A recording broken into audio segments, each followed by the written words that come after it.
Hello my friends, we have lots of the news for today. Let's start from this one. Russia lost this giant airplane Antonov 22, a heavy military transport aircraft with 196 military transport aviation regiment of the Russian Federation. It crashed in the city of Ivanovo, Russia. Officials already confirmed that all of the 7 crew members on board are perished. And the Russian military bloggers affiliated with the Russian Air Force, they confirmed the loss for the Russian army. Antonov 22, it's kind of rare but very capable transport airplane. Actually, it's the biggest turboprop cargo airplane in the world that is still flying. Russia has maybe 2 more of those. By the way, Ukraine also had the one. It is parked in Gostomel airport still. Those are the fresh images you can see after the Russian strike. Several of the airplanes are gone, but this is Antonov 22, Ante. It is also the name of this one. It was damaged, as you can see. Yeah, I went to Gostomel airport and I filmed this particular aircraft as well. The video is available on my channel. After Russians went out from Gostomel, I visited the place and filmed what happened there. All of the damages down to the airplanes parked, and not only. The operator Starsky organized this visit. It was hard to watch as for me as for aviator, but it was also interesting to see what was left after Russians left. Well, yesterday there was one more mishap happened to the Russian aviation. The ejection system accidentally went into operation. By the time one of the Russian fighter bombers was parked in the hangar, so it is understandable what happened to pilot and navigator. Yes, they are no-go and will not fly any longer. This video from the Hitman game, I guess it's from Hitman, illustrates what happened there.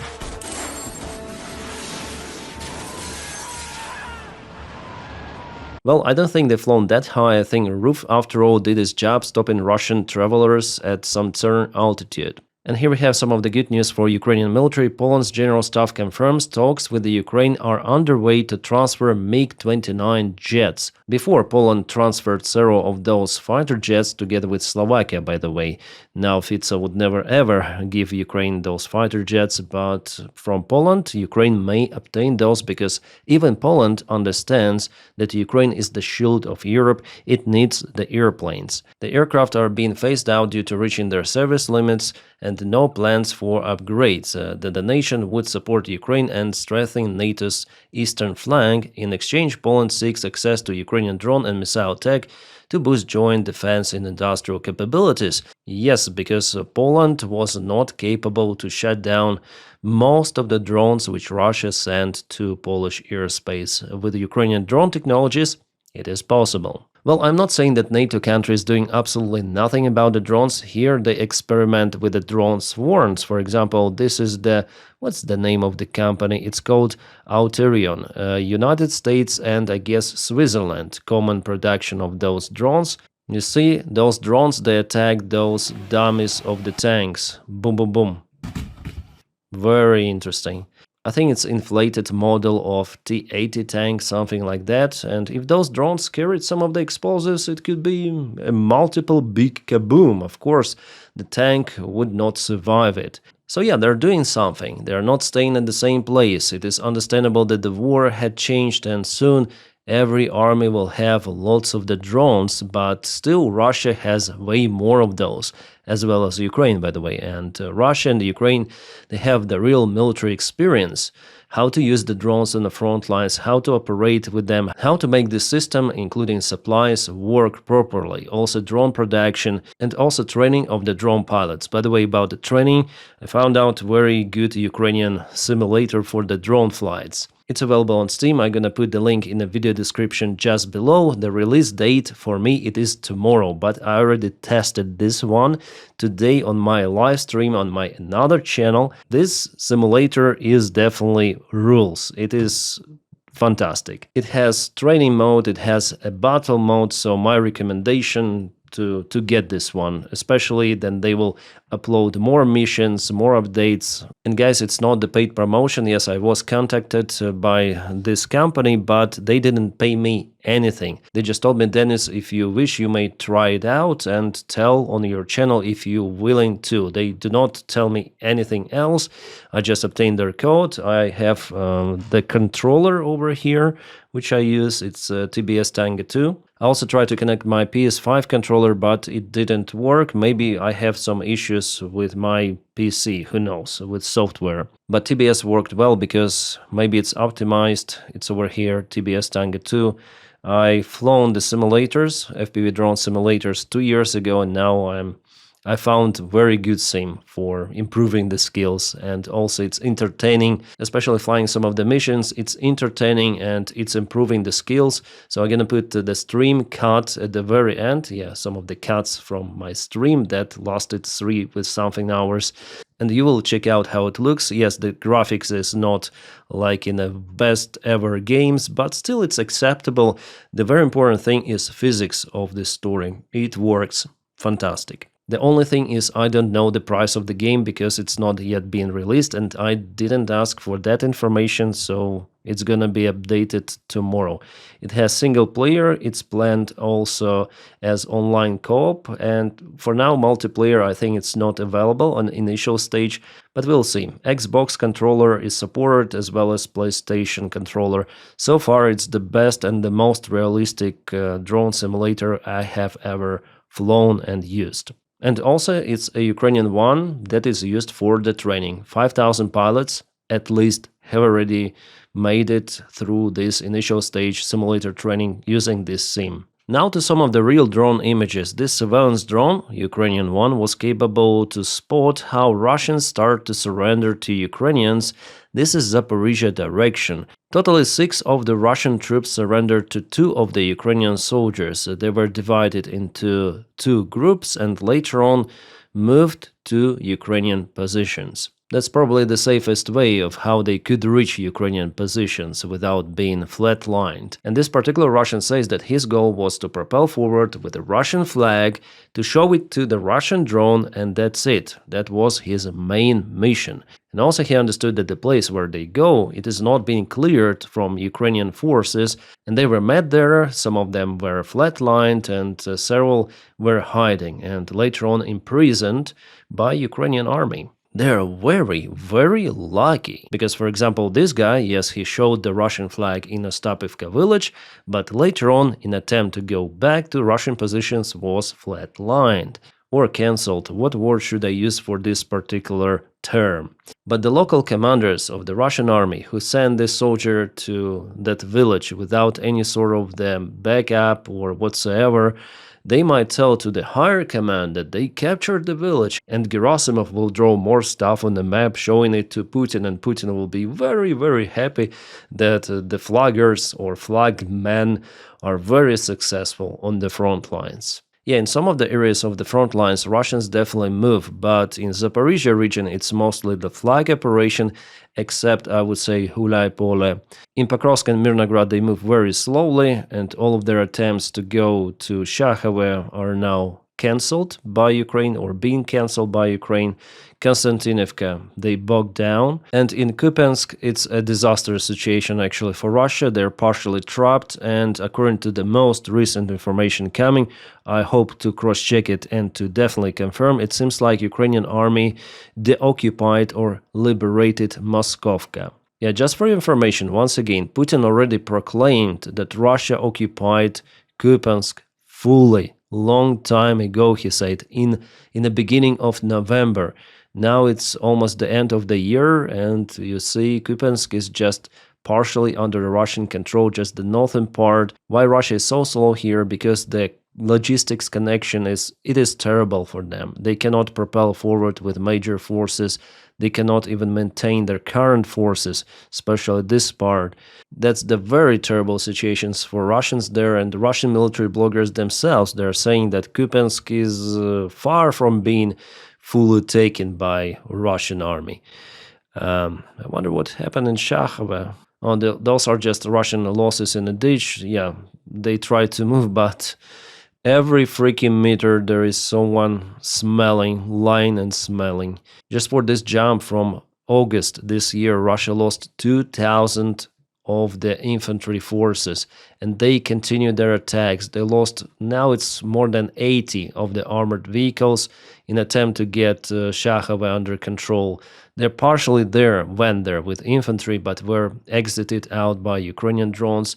And still they have attempts, and you see how Ukrainian army is very active here. The similar stuff is actually going in Pokrovsk itself. Yeah, Mirnograd situation for Ukraine is not good. I already told you about this encirclement. Yeah, Ukrainian army will withdraw the forces from this area, but unfortunately with losses. And at least our guys went from Sukhy Yar, from Novopavlivsk. I was afraid for those settlements because in Avdiivka there were small settlements which were fully encircled by Russia back in 2024. And here Russians still cannot take Mirnograd and Pokrovsk fully. Their presence is here, but also there is the presence of Ukrainian army in Pokrovsk itself. Also there is some sort of the assault operation. Is it new? Yeah, that was actually a Russian attack, but our soldiers repelled it. Okay.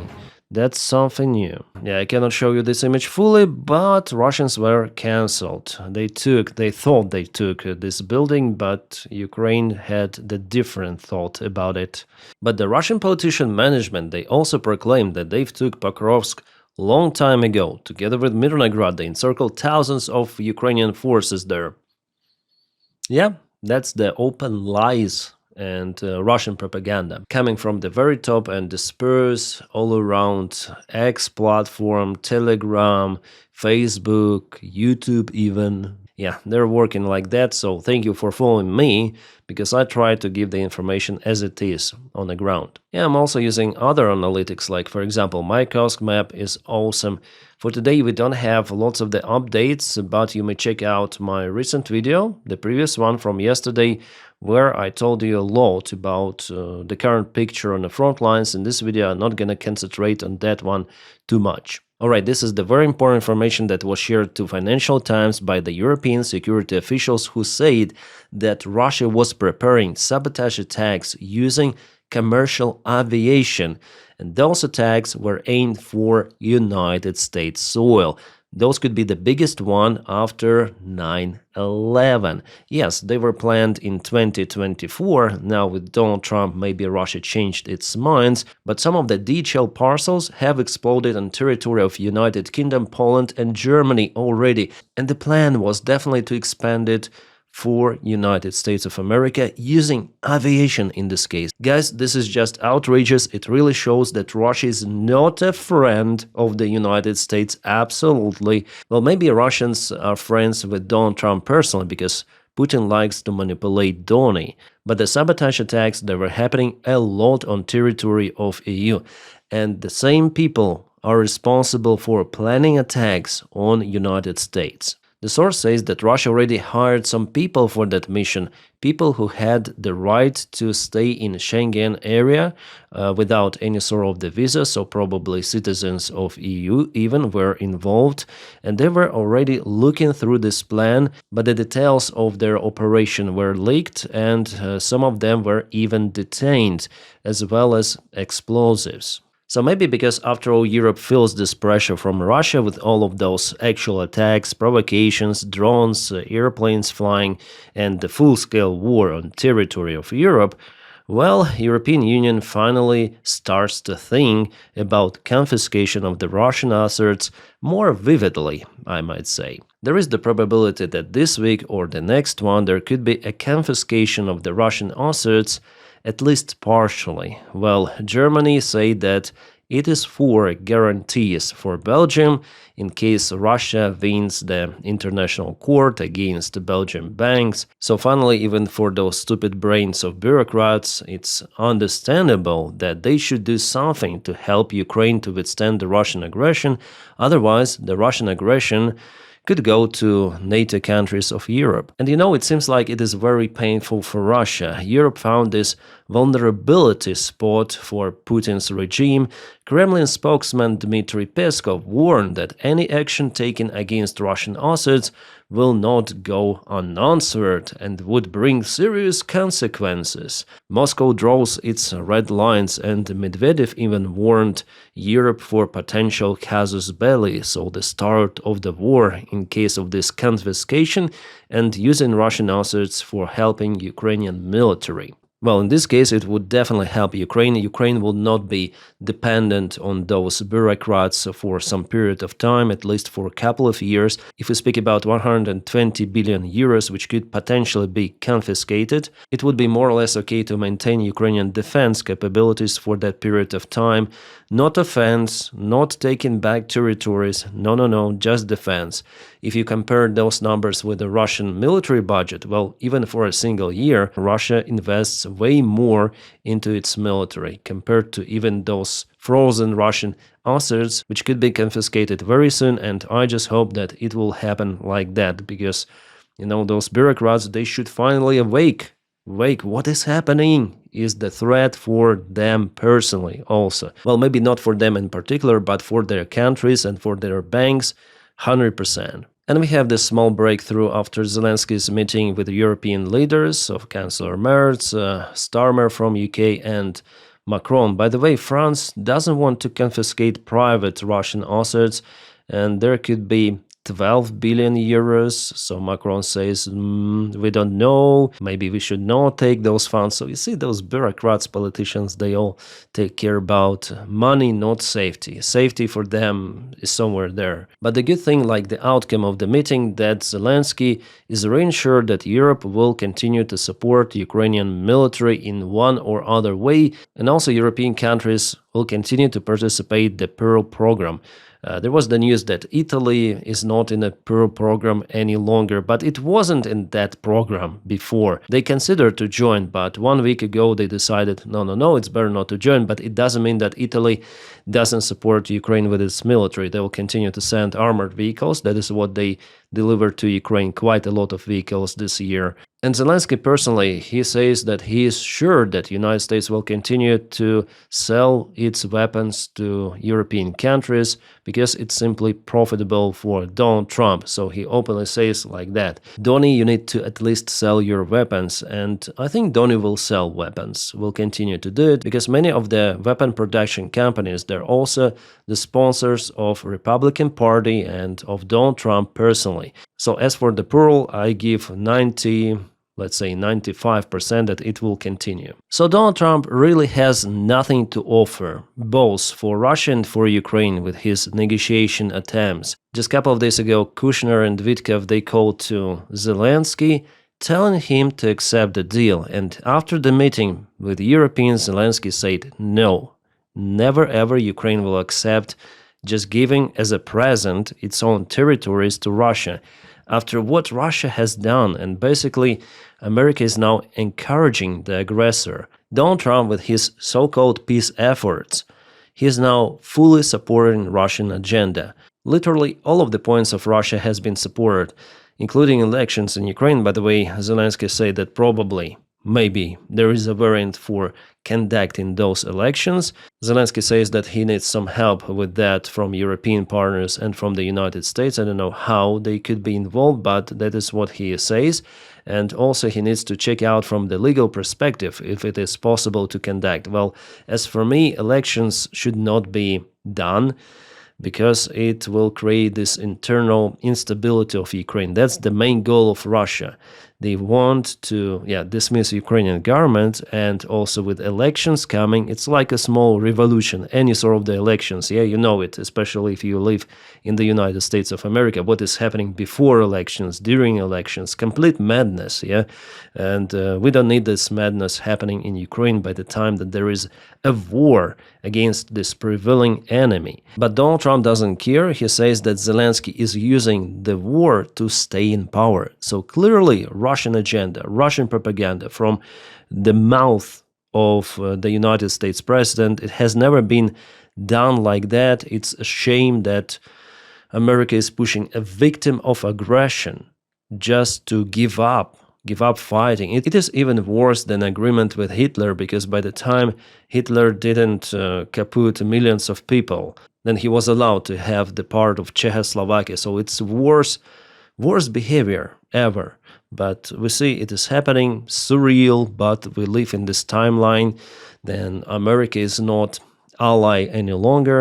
It is playing almost fully on the Russian side, and if there were no sponsors of Donald Trump personally from the military production sector of the United States, Donald Trump would cancel even the plural support for Ukraine. Yeah, Trump's peace deals are already unraveling. Yes, actually Zelensky said that there are 3 variants of this peace deal. I would say even more, like original Russian plan that was proposed by Vitkov, and then the second one that was changed, lowered, then the third one that was changed by Russia, and the fourth one which is done by Europe in coordination with Ukraine.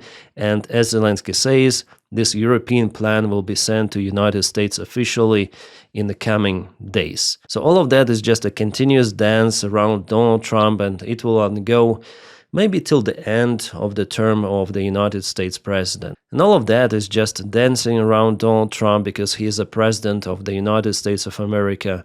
Zelensky cannot say, go yourself, Donny. No, still because America sells its weapons to Ukraine, it provides intelligence information, so Ukraine needs that, actually. But the leverage on Ukraine is very, very tiny of Donny. If he had supplied lots of the weapons to Ukraine, everything possible, then he might have really had the power to say what Ukraine should do. But even in that case, Ukraine has constitution, and no any country will give up its territory just like that to aggressor state. This is crazy, unhinged, and Donny, he lives in his wonderland. He wants to make business with Russia. ExxonMobil is already working with Russia behind the curtains for the deals in Arctic.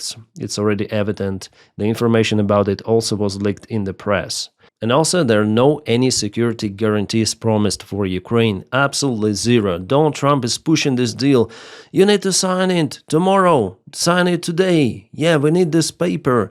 But what is behind that paper? America? What kind of the guarantees? I think the United States are distancing themselves even from NATO. If we may check the national security program of the United States recently published, it is just crazy.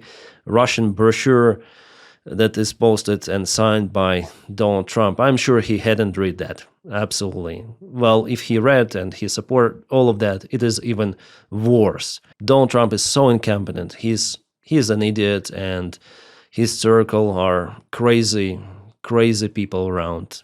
Those are terrible times we live in, guys, because in parallel we have the threat coming from Russia, from China. Yeah, it's not good. And this is what is happening. Then Donald Trump stops the wars, as he says. Yeah, there is a hot stage of the war between Thailand and Cambodia ongoing. By the way, those are Ukrainian tanks T-84 Oplot, which were supplied to the Thailand army before. So Trump may easily cut one war which he stopped from his long list. In fact, he personally was involved in just some sort of the negotiating with Israel to cease the hostiles in Gaza.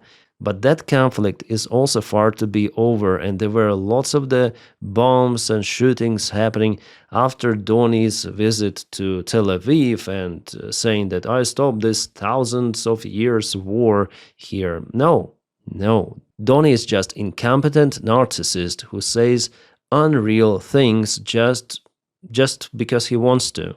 Nothing he stopped. Absolutely nothing. And Ukraine shouldn't trust him. Any sort of the security guarantees are not acceptable from the United States unless they are in the law of the United States, approved by Congress, by Senate. It shouldn't be just a promise of Donny, because he is not a master of his own words. Yeah, by the way, Cambodia sends its T-55 tanks to the border. Not too fancy compared to Ukrainian-made Oplot tanks, But still they have some of the military, at least something, some of the tanks. T-55 is a really ancient one. And Putin again says that they gonna continue the special military operation, that they gonna reach the goals, every sort of the goals of the operation, and they gonna connect the entire Donbass to Russia, because historically it was Russia, and it was just Lenin who connected Donbass to Ukraine, whatsoever. Like he lives in his sick world, yeah, his sick fantasy. He's telling about all of those Russian tsars and how Russia should return its lands, like literally he's speaking about it. It's not about Donbass only. Putin's goal is way wider than that. He wants to restore Russian Empire or Soviet Union, whatsoever, and Kushner, Vitkov, they do not understand that. Doni also. They are blind, they are deaf, and they allow Putin to continue his special military operation, and provocations against Europe, yes, they will intensify. Well guys, those were the main news and events for today, and at the very end, again, I'm gonna share some of the cuts from my stream. Could be a little cringy, but just for you to understand how this drone simulator looks like. Again, it's not the paid sponsorship, I receive absolutely nothing for it, just interested in that, just to recall the skills and to train. It's a good one, really good. If you have this opportunity, you may check it out, but I recommend to use the special drone controller which is listed to that game. You may check it out yourself on the Steam. And also guys, you may support my job yourself. As you see, I don't have like sponsors, just what I like I may tell about, but they do not support the channel, only you do via Patreon and membership of the channel. Thank you so much for it. The link for my Patreon is just in the video description below. If you don't have this opportunity, press like to this video and also subscribe for the channel to boost this video in YouTube algorithms. Thank you so much. Well guys, I wish you all a peaceful sky wherever you are and have a great time.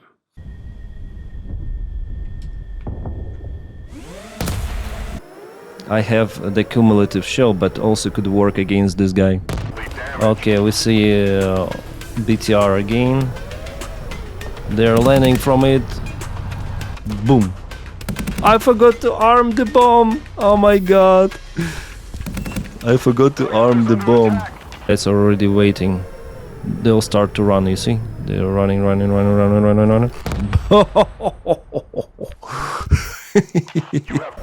Artillery. Ah, two guys are coming from that spot. A vehicle, but those are more important for me. Ah, yeah, two. Arm the bomb. Motorcyclist is running. Boom. Motorcycle is gone, but not the guy. Oh my god.